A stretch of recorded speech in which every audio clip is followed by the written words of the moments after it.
Okay, so one thing we should establish before we go into like changing things around is sort of the standard order that, I mean, first of all, obviously most classes tend to follow the do a warm-up, show a technique, and then spar, which is like, if you're using that order, for God's sake, change it immediately because it's total crap. Like that is one of the worst ways to teach.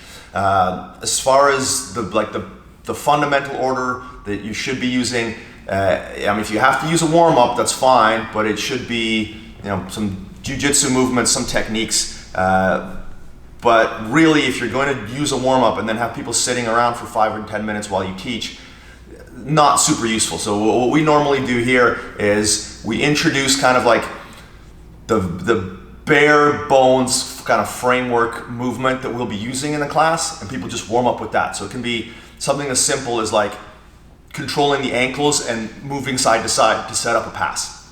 And we're really like fundamental, something that you don't need to spend any time teaching. Just like, hey folks, here's the thing. We're gonna be using this concept. This is the context of it. The first movement is this, go, spend 5 minutes, now we're warmed up. And then we just add a little layer onto that. So there's, if you have our pedagogy, which if you're watching this, you have our pedagogy section. In the kids program section, Cal illustrates this sort of cognitive process, which is retrieval, elaboration, and calibration.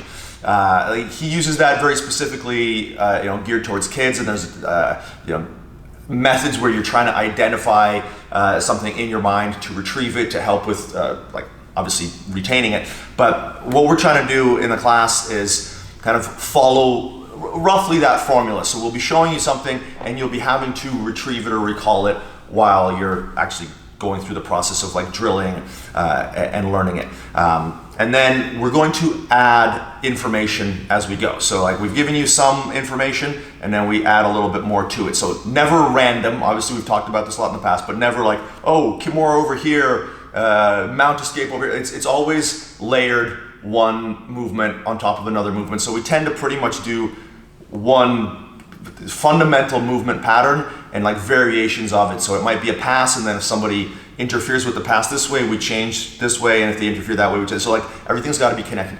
So the standard sort of order that we use is a basic warm-up with a very sort of small part of the movement, and then we layer on top, and at the end of the class we do situational sparring, right, which is what calibration basically is. Like, does it work? I've tried it a few times. I attempted to do the technique. It didn't work for this reason. And then you have an idea of how to like perform that isolated technique. So we'll do specific situational sparring of that technique. And then after that, we'll do a fuck your jiu-jitsu round that's related to that. So if we were doing a class on sweeps, maybe we did the tripod sweep, we showed you a couple of variations, if somebody strips the foot, if somebody turns their hip, whatever, and then we did situational sparring where you're only trying to do the tripod sweep, and then after that we would do a round of fuck your jiu-jitsu sweeping where you can just do any kind of sweeping, and the idea is now you've got a certain amount of calibration for the tripod sweep itself, and now you're getting a certain amount of calibration for how to insert the tripod sweep into your overall sweeping game. So that's the sort of standard format.